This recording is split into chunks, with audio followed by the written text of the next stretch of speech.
Hey friends, hey, we're back for another story. This is the second day of Holy Week, and we're reading from the Jesus Storybook Bible. And the title of our story today is A Dark Night in the Garden. It's on page 294 of the Jesus Storybook Bible. And it's from the Bible and from the Gospels from Luke chapter 22, Mark chapter 14, and John chapter 18. And it says, "The wind was picking up now, blowing clouds across the moon, shrouding the garden in darkness. 'Stay up with me?' Jesus asked his friends. They said yes and waited under the olive trees, but they were tired and they soon fell asleep. Jesus walked ahead alone in the dark. He needed to talk to his heavenly Father. He knew it was time for him to die. They had planned it long ago, he and his Father. Jesus was going to take the punishment for all the wrong things anybody had ever done or ever would do.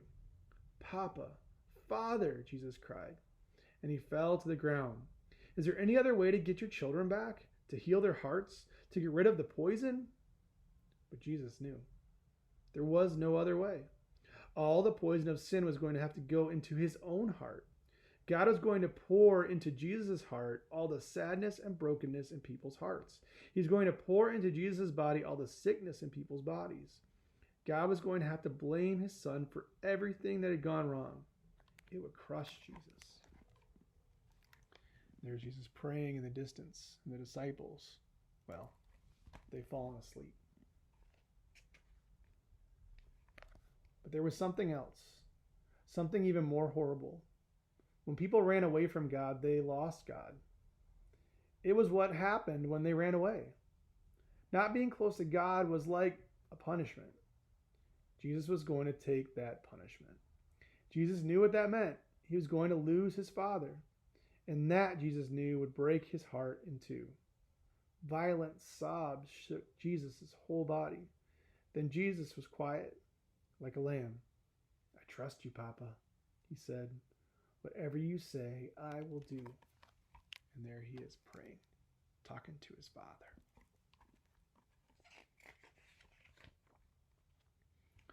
Suddenly, through the trees, a glitter of starlight flashed off steel. Into the quiet garden came whispers, muffled voices, clanking metal, and the sound of boots marching. Jesus stood up.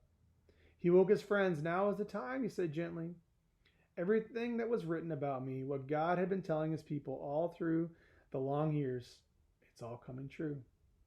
And into the night, with burning torches and lanterns, with swords and clubs and armor, they came, an army of soldiers.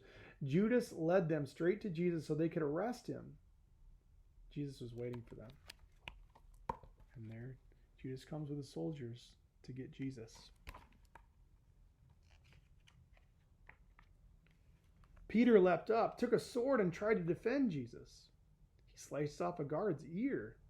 Jesus immediately touched the guard and healed him. "Peter," he said, "this is not the way."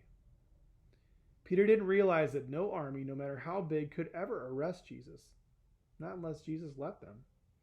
Then Jesus, who had never done anything except love people, was arrested as if he were a criminal. Jesus' friends were afraid, so they ran away and hid in the dark shadows. The guards marched Jesus off and took him to the leaders. The leaders put Jesus on trial. Are you the Son of God?" they asked. "I am," Jesus said. "Who do you think you are to call yourself God? You must die for calling yourself the Son of God." Only the Romans were allowed to kill prisoners. So the leaders made a plan. "We'll tell the Romans, this man wants to be our king, and they will crucify him. But it would be all right. It was God's plan. It was for this reason that I was born into the world," Jesus said. There's Peter with the soldier over here, and then Jesus with the guards. And so that's the end of our story today. We'll see you tomorrow as we continue to learn about Jesus in this Easter week. Take care, guys. Bye-bye.